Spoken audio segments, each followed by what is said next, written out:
Hello everyone, welcome back to my channel. आज की video में हम बात करने वाले हैं अनवांटेड 72 या फिर आई पिल, दोनों पिल में से कौन सी बेस्ट है। बहुत से कमेंट ये आ रहे थे कि अनवांटेड 72 या फिर आई पिल में से कौन सी बेस्ट है, किसके रिजल्ट 100% आते हैं और किसके साइड इफ़ेक्ट्स कम होते हैं।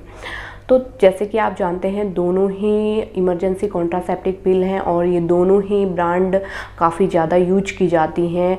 अनवांटेड 72 हो गया या फिर आई पिल हो गया, तो दोनों ही ब्रांड काफ़ी ज़्यादा यूज की जाती हैं। तो साइड इफ़ेक्ट की अगर मैं बात करूँ तो दोनों के साइड इफ़ेक्ट सिमिलर हैं, एक जैसे हैं। जैसे कि आप जानते हैं, जब अगर आपने अनप्रोटेक्टेड इंटरकोर्स किया है उसके 72 आवर के अंदर दोनों ही टैबलेट को लेना होता है। सेम लेने का तरीका भी है, 72 आवर के अंदर आपको लेना होता है, अनवांटेड 72 हो या फिर आई पिल हो।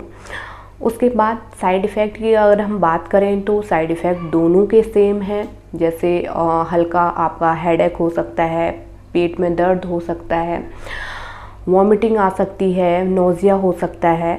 इस तरह के साइड इफ़ेक्ट दोनों में देखने को मिल सकते हैं। इसके अलावा विड्रॉल ब्लीडिंग भी दोनों करा सकती हैं कॉज, दोनों टैबलेट विड्रॉल ब्लीडिंग को भी कॉज कराती हैं। इसके अलावा एक और कॉमन साइड इफ़ेक्ट ये है दोनों में कि पीरियड जो है वो इरेगुलर हो जाते हैं। आपकी पीरियड जो डेट थी उससे एक हफ्ते पहले या फिर उससे एक हफ्ते बाद भी आपके पीरियड आ सकते हैं। तो पीरियड में इरेगुलरिटी जो ये साइड इफ़ेक्ट होते हैं, एक हफ्ते तक आपका हल्का मूड स्विंग होना, वॉमिटिंग आना, तो ये सारे दोनों में साइड इफ़ेक्ट देखे जा सकते हैं। एक हफ्ते तक ये रहते हैं, ज़्यादा समय तक ये नहीं रहते, क्योंकि उसके बाद ये टैबलेट, ये पिल शरीर से फ्लैश आउट हो जाती है, वॉश हो जाती है, उसके बाद सब ठीक ठाक हो जाता है। तो अगर हम इसकी प्राइस की बात करें तो अनवांटेड 72 आपको 75 से लेके 80 के बीच में आपको मिल जाएगी। और आई पिल की हम बात करें तो इससे थोड़ा ऊपर इसका रेट जाता है, हल्का ऊपर नीचे है। आई पिल का आपको 100 या फिर 105, 110 तक आपको मार्केट में मिल जाएगी। और दोनों ही टैबलेट का, क्योंकि ये इमरजेंसी कॉन्ट्रासेप्टिव पिल है, तो दोनों का फेलियर रेट भी 10% है। 10% ऐसा है कि ये काम नहीं करती, कुछ केस में ऐसा देखा गया है कि ये काम नहीं करती हैं। यानी कि कुल मिला के देखा जाए तो रेट भी थोड़ा बहुत ऊपर नीचे है, हल्का फुल्का आसपास ही रेट है। और उसके अलावा साइड इफ़ेक्ट की बात करें तो साइड इफ़ेक्ट भी सेम है। और रिजल्ट की बात करें तो दोनों में 10% फेलियर रेट है। इसके अलावा दोनों को ही लेने का सेम समय होता है और विड्रॉल ब्लीडिंग दोनों ही कॉज करा सकती हैं कुछ महिलाओं में।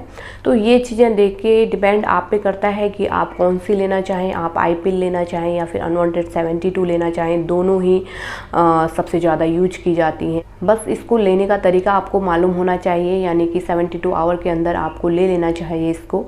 और अगर आप फर्स्ट के 24 घंटे के अंदर ले लेते हैं, यानी कि अनप्रोटेक्टेड सेक्स अगर आपने किया है उसके 24 घंटे के अंदर अगर आप ले लेंगे तो 95% ये वर्क करती है। और 24 से शुरुआत के 24 से 48 घंटे के अंदर अगर आप लेते हैं तो 85% ये काम करती है। और इसके बाद अगर आप लेंगे तो इसका वर्क जो है वो कम होता चला जाएगा। तो शुरू के 24 घंटे के अंदर आप ले लेंगे तो 95% ये वर्क करेगी। और रेगुलर इसको नहीं लेना है, जैसे कि आपको पता है इससे आपके पीरियड जो है वो इरेगुलर हो जाते हैं, डिस्टर्ब हो जाते हैं। तो आज के लिए बस इतना ही। उम्मीद करती हूँ ये वीडियो आपके लिए हेल्पफुल रही होगी। और भी कोई सवाल है आपके मन में तो नीचे हमें कमेंट में लिखिए। Social media, Instagram, Facebook page पे भी हमें फॉलो करके रखिएगा, वहाँ पे भी आप अपने सवाल पूछ सकते हैं। कई बार ऐसा होता है कि कुछ मैसेज यहाँ पे शो नहीं होते। कुछ मैसेज का मतलब, जैसे यहाँ पे कम्युनिटी गाइडलाइंस चलती है, जैसे कुछ मैसेज ऐसे होते हैं जिनमें कि ऐसे शब्द का प्रयोग किया जाता है जो कि यूट्यूब की कम्युनिटी गाइडलाइन के खिलाफ होते हैं, तो वो मैसेज शो नहीं होते कमेंट बॉक्स में। तो आप मुझे इंस्टाग्राम या फिर फेसबुक पेज पे फॉलो करके रखिएगा, वहाँ पे मुझे अपने सवाल पूछ सकते हैं, वहाँ पे भी हम एक्टिव रहते हैं। आपके सवालों का जवाब वहाँ पे भी हम देंगे। तो हम मिलते हैं आपको अपनी नेक्स्ट वीडियो में। Thank you, thanks for watching.